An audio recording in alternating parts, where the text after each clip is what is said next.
Hey everyone, this is Mike from the Comic Book Trove, back today with another Omnibus review, and today I'm going to be taking a look at the Avengers by Kurt Busiek and George Pérez Omnibus Volume 1. So this is a book that has recently been reprinted, and one that I was definitely looking forward to adding to the collection, so a great one to have here, and something that I've just recently reread through, having not read through this material in quite a number of years beforehand. So this was a good opportunity to do so, and with it being fresh in my mind, I thought this would be a good chance to talk about this run in some detail as I give an overview of the Omnibus today. Previously on the channel, I have taken a look at the Avengers Omnibuses Volumes 1 to 4, which collect the classic Avengers series from the beginning. Each of those are going to be getting a reprint in the next few months, along with a 5th Omnibus volume as well to go with those, so that's all good news there. But this was, I guess you'd call it a more recent, more modern run, although this is from the late 90s, so not particularly recent anymore. But this was the first big relaunch of the Avengers, following on from the year away that these characters spent over in the Heroes Reborn universe doing all that stuff. And with these characters coming back, it was kind of a cool, big marquee moment here with the relaunch. They got George Pérez back to illustrate the series, which was certainly a big deal at the time because he was a big name in the industry by that point, very much a proven talent. And this was really just, as I say, just a big deal at the time, and this is something that is pretty cool to read through even to this day. So before we have a look at the material and actually dive in, just showcase the dust jacket here, this being the standard variant cover featuring this bit of gorgeous artwork by George Pérez, of course, and that's something that I'm probably going to be saying a few times, just praising the artwork throughout because it really is a big highlight here. But certainly a big theme of this book early on, as we see here, because this was the cover to issue 1. A big theme early on was really bringing together all Avengers, kind of past and present, and showcasing all these different characters, really cool stuff. On the back here, you do get a bit of blurb down there at the bottom, along with the contents, of course, there, so feel free to have a look at that if you're interested. On the book itself, it is the same bit of artwork, minus all the text, as we saw there on the dust cover. Just really nice wraparound image. George Pérez artwork, all good stuff, can't really go wrong with that. Really cool. So let's have a look in here and see what was going on with this big relaunch series, and talk a little bit about it. This bit of artwork here, actually, that was the image used for the DM variant cover for the book, along with a kind of burgundy red background. So I'll give a spoiler warning here before we do go any further, because I will talk about a few of the things that do happen in the plot. So if you've never read this before and you don't want it to be spoiled, just a fair warning. This is a really cool way that the book opens, giving you this little kind of image and a bit of a information on all these different Avengers characters who are going to be featuring in the story. And then we've got that artwork that we've seen on the book, on the dust cover, this really cool cover to issue 1, the Heroes Return era, as this was called, with all the heroes coming back from the alternate Earth that they spent time in during Heroes Reborn, along with an incentive variant cover there as well. So that's something that you do see throughout this book, and a few omnibuses as well these days. You see some variant covers kind of collected throughout the book rather than necessarily all being at the back. So yeah, this book, straight away, one thing that Pérez brought to this was something that he was so well known for, so good at, was just that ability to cram a lot of action, a lot of characters into the page, and really not only managed to do that, but to manage to draw everybody really well, you know, at the same time as doing that. So with the Avengers coming back, having been presumed dead after the big fight with Onslaught and being absent for so long, it is obviously a period of adjustment as people get used to them being back around again. And they themselves are kind of trying to come to terms with, you know, that strange phenomena of having been away in the way that they were. This first story is quite an interesting way to bring everybody back, because what happens very quickly is the characters are once again whisked away into an alternate reality, as if they hadn't just gone through enough of that already. The main culprit here, the main villain, being the sorceress, the evil sorceress Morgan Le Fay, who turns everybody into a kind of medieval version of themselves. Quite a cool story, very, very interesting stuff. A really cool way to kick the story off, to kick the series off. But yeah, good stuff. I like this. It's definitely good. That kind of swords and sorcery vibe definitely evokes that sort of classic sort of Conan the Barbarian type thing. So it's like mixing Conan with Avengers, which is all good as far as I'm concerned. Interestingly, everybody in this story gets a kind of medieval version of their costume, and the only one of those that ends up sticking around is the Scarlet Witch, who not immediately after this, but soon after this, changes her costume to actually match the one that she has in this alternate medieval world. But this is a really cool story with them all realising once again that something's wrong. And the Scarlet Witch is a character who is very much at the centre of this this whole run, really. She becomes the focus of a lot of the story as we see a bit more of her discovering the true nature of her powers and really becoming a more powerful character as the stories go on, as the issues go on here. So that's certainly one central plot point. Another one that starts off in the early stages features Carol Danvers here, who at this point is going by the title or the name of Warbird, rather than Miss Marvel, because this is of course prior to her becoming Captain Marvel. And there's a story that basically involves her struggling with alcohol-related problems, and interestingly enough, the person who first notices that, surprise, surprise, is Tony Stark, who of course featured in a pretty famous story of his own featuring his battles with alcohol, the Demon in a Bottle storyline, that being.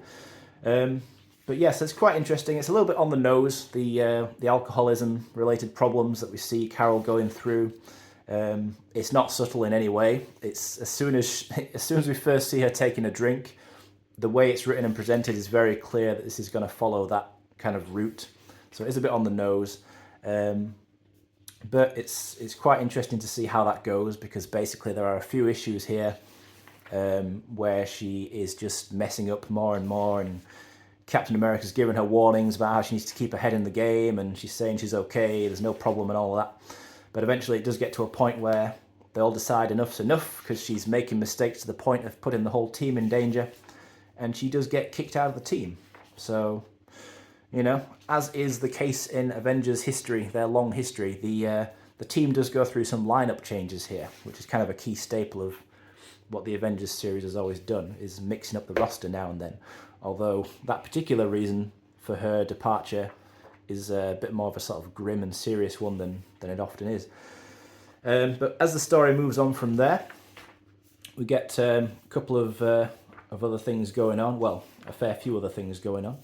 As I say, the thing with the Scarlet Witch, with her figuring out what's going on with her, is certainly very interesting, because one thing that has also happened by this point in the book is she has started to be able to bring the character Wonder Man back from the dead. We see him here on this cover as a kind of ghostly apparition. So he had been dead for a while. Randomly, just very strangely, she can conjure up a kind of spirit version of Wonder Man to fight with the Avengers almost at will. And later on that develops into her fully bringing him back as well in the flesh. So we do see the return of Wonder Man during these issues here. There's this character who's quite an interesting one called Triathlon. His whole deal is he is literally 3 times as strong, fast and agile as a typical man. And at first he turns up and it just seems like he's going to be kind of a random throwaway hero that might pop in now and again, but then he ends up being connected to this whole cult. And yeah, again, I'm not going to go into the full plot and break everything down in complete detail, but that ends up being something that kind of comes back to bite the Avengers.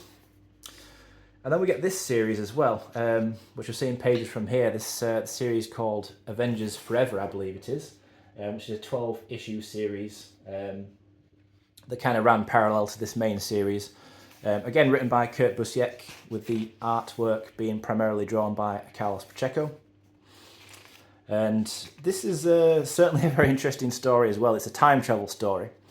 And in my opinion, it is good, but I think that this story goes on a bit too long, because the gimmick of it is basically that you get a few different Avengers from different periods of their history, past, present and future, all coming together to stop various problems that are going on related to, as I say, just time travel related issues. So Kang the Conqueror features in here, as do many other versions of Avengers characters we see, as I say, from all over the time-space continuum.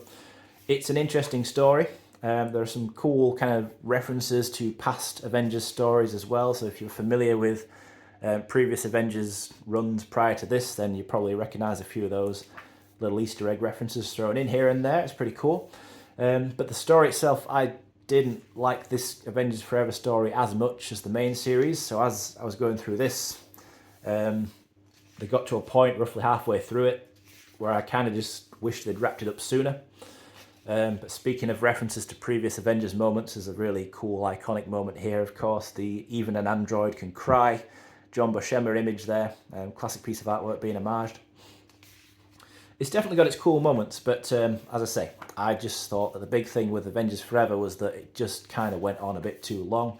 You may well disagree with me on that one.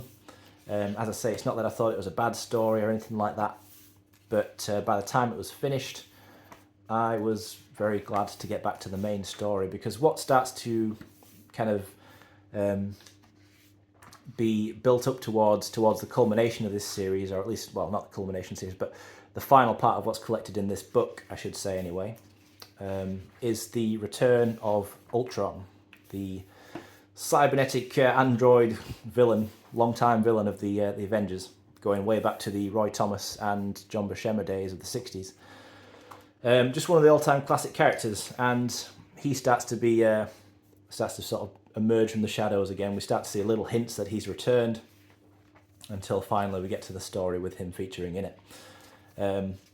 But there's still a few other things going on, and it seems like I could talk about it all in a lot of detail. I'm conscious of doing that because, I don't have the time really to talk about an entire omnibus worth of content, but needless to say, it is a good Avengers story at the end of the day. I think it's a very accessible Avengers story.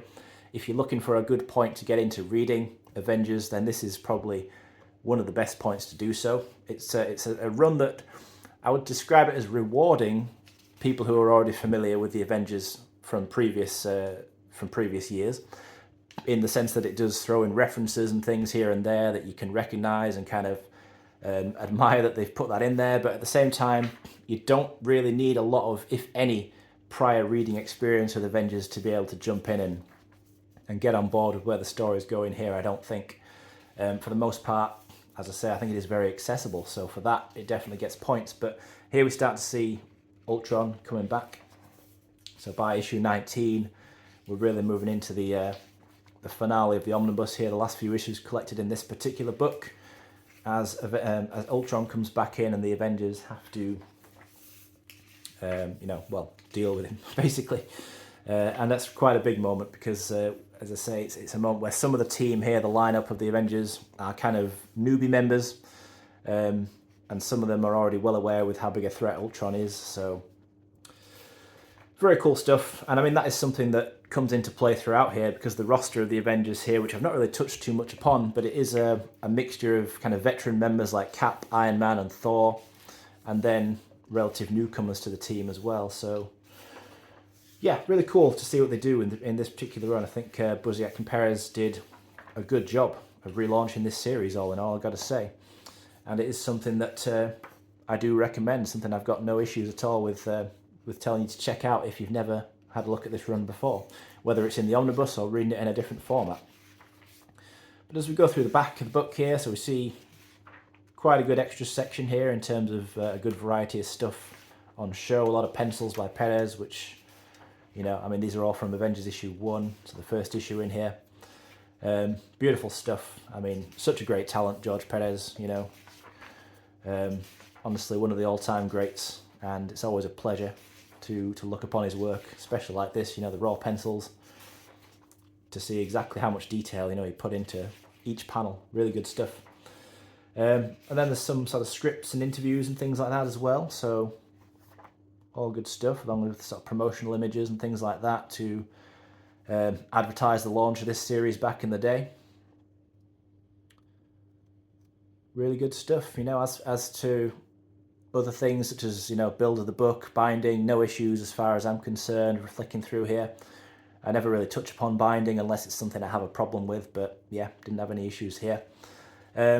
Just a solid run really. Whilst it's not one of my very favourite runs of all time, it is certainly something that I do enjoy quite a lot, and as far as Avengers comics go in particular, this is something that I definitely have to recommend if you're looking for a good jumping on point to get into reading any comics featuring the team. So as always, thanks for checking out this review and following through with me if you've watched all the way through. Appreciate that as always, and I'll be back again soon to discuss something else.